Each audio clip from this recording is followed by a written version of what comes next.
Hello everybody. In this lesson I'm going to be showing you how to add your business to Facebook. Now it's important to get your business on Facebook for several reasons. There are currently over 1.5 billion monthly active users on Facebook, and 72% of adults use it monthly. So it's something really important to think about for your business. I wouldn't neglect it. If you're one of those people that would rather just stay off the social networks, you need to think about it as Facebook is not only a place for people to go on and share pictures of their dogs and cats and children, it's increasingly becoming a place where people are consuming information about business decisions that they will make, particularly those that would be influenced by their family. In other words, those businesses that people's friends and families are talking about. So as you set up a new business, it's very important that you go ahead and get yourself on Facebook. So here's how it works. In order to put your business on Facebook, you need to have a personal Facebook page. Most of us already have it, but if you don't, you need to go ahead and create a profile.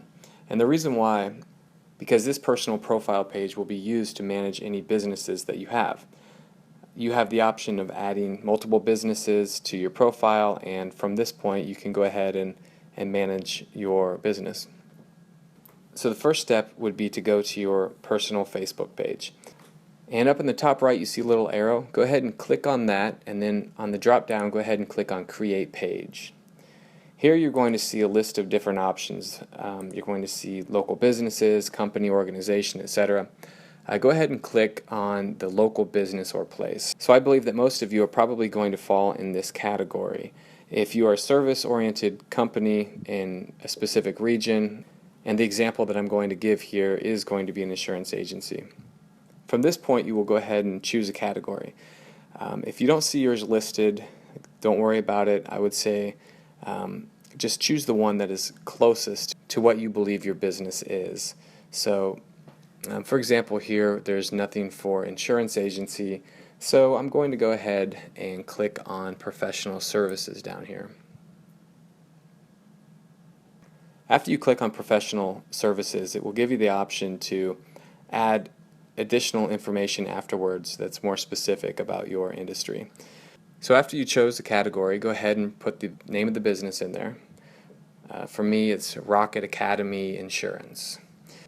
So your street address, your city, zip, phone number, etc. From this point, you'll go ahead and click the Get Started button. And this is where you have the option to go ahead and get more specific with the categories like I was talking about. So I'm going to type in insurance agent, insurance broker, the two closest to what this business, this fictional business that I'm creating is. So now it gives you the option to enter a description for your business. As you can see here, I can write something pretty generic. We specialize in homeowners and auto policies for families living in the Des Moines metro. Well, that might work, but it sounds a little generic. I would go with something a little bit more impactful, something for an insurance agency, for example, maybe something that resonates more with somebody, not so generic, right? So I'm going to put in family-focused insurance agency operating locally in the Des Moines metro. Sounds a little bit more friendly and would probably resonate more with somebody that is searching for insurance. If you're more in commercial lines, for example, then obviously you would put that down here in the description. So now it's going to ask you to put your website in here, and then it asks you to choose a unique Facebook web address. This is what people will see when they visit your Facebook page up in the web address bar. So just keep it straightforward, put the name of your business in there.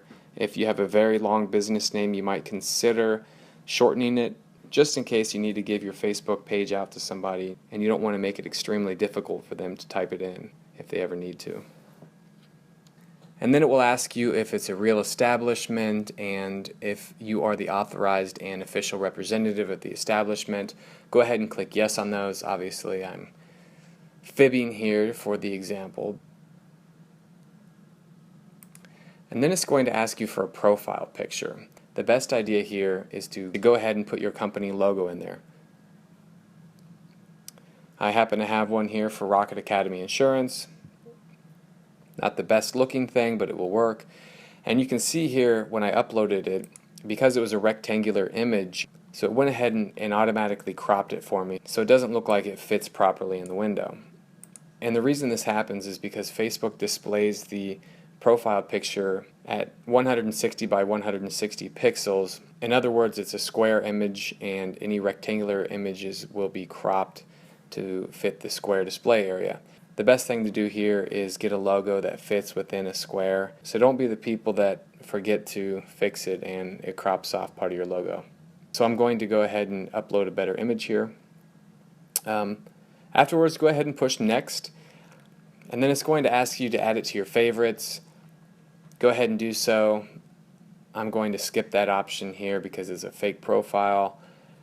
So now it's going to ask you where your business is located. And this is important for obvious reasons. You want to let your customers or prospects know where you're located, and then it will give you a radius that you operate in. I went ahead and selected 50 miles. And then you can see here the age range. For most businesses, 18 through 65 plus is appropriate.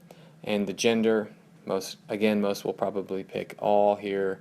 So what Facebook is doing with the interest here is allowing you to get more specific with your target audience.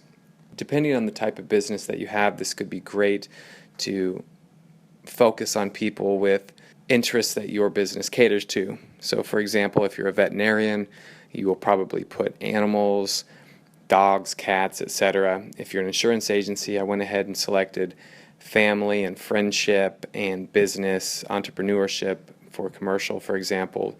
There's really not a ton of options here, but it doesn't hurt to go ahead and put some interests in there just so they can target these people a little bit better.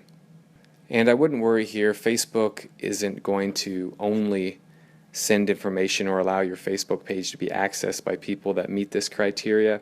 It's just a way of them allowing you to be a little bit more specific in your marketing efforts down the line, or to show relevant searches for people that share those interests. And that's it for the initial setup. You now have a page, and you can see that the basic information that you put in is going to be displayed down here on the left. It's up to you to go ahead and fill in more information about your business, for example, adding hours. So I'll go ahead and put in from 9 to 5, Monday through Friday, and make sure you save this. And then it will ask you other questions, so for example, your email address, or really any additional information that you can put in there will help. It's pretty straightforward. It also has an option there for a long description of your company. This is where you have a little bit more flexibility and a chance to explain your business in more depth. So for those people that are visiting your Facebook business page, they can learn more about your business here without visiting your website. So it's a good opportunity to tell them more about your business. Now I'm going to go ahead and return to the timeline here, and you can see Facebook is constantly recommending that I take different actions to set up my business page. So they're pretty good about leading you through this process. One recommendation I would make is after you get this page set up to go ahead and invite some of your friends to like it. And this is good because it will expand the reach of your business via your friends. So for example, anything that I post on here will probably have a reach on other people's timeline that are my friends, but if more of my friends like this business, it might show up in their news feeds, which then can attract other prospects down the line. It's really expanding that network. Plus, it's important to have more Facebook views, more Facebook likes. That helps for many different reasons, one of which is that it gives your business more credibility when other people view it. So it's a good idea to go ahead and do this. And yes, your friends will get this request, but it's not like you're asking them to play Candy Crush to get you extra coins or something. This is your business and is a great way of getting the word out to them. Some other things you might consider. Up in the top left corner it says add a cover. This is a cover image similar to what you would see on a personal Facebook page. So this is an opportunity to maybe put an image of your office or some people that you've helped out, or maybe some dogs if you're a veterinarian, something attractive. I'd recommend not putting a generic stock photo in there, but something personal, something that could resonate. especially if you're operating in a local community and you really want to get that word out. So I'm going to go ahead and click on the reviews button here. I'll talk more about this later, but this is where people will go if they want to give your business an official review. So similar to how Google has their reviews, Facebook is getting more into this arena where they will display the reviews of a business. People are consuming information here more and more, and other websites are using this information to help rank your page on search engines. So down the road it will be important to get these reviews on here, and I can talk more about how you can do that later. But just to know, this is where people will go and see the reviews of your business or establishment.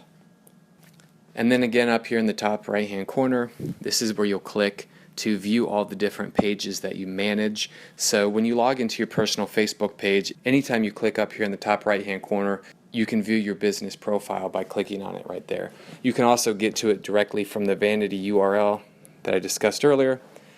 And here's all the different pages that I manage. For example, I can access Rocket Academy Insurance by directly clicking on it here.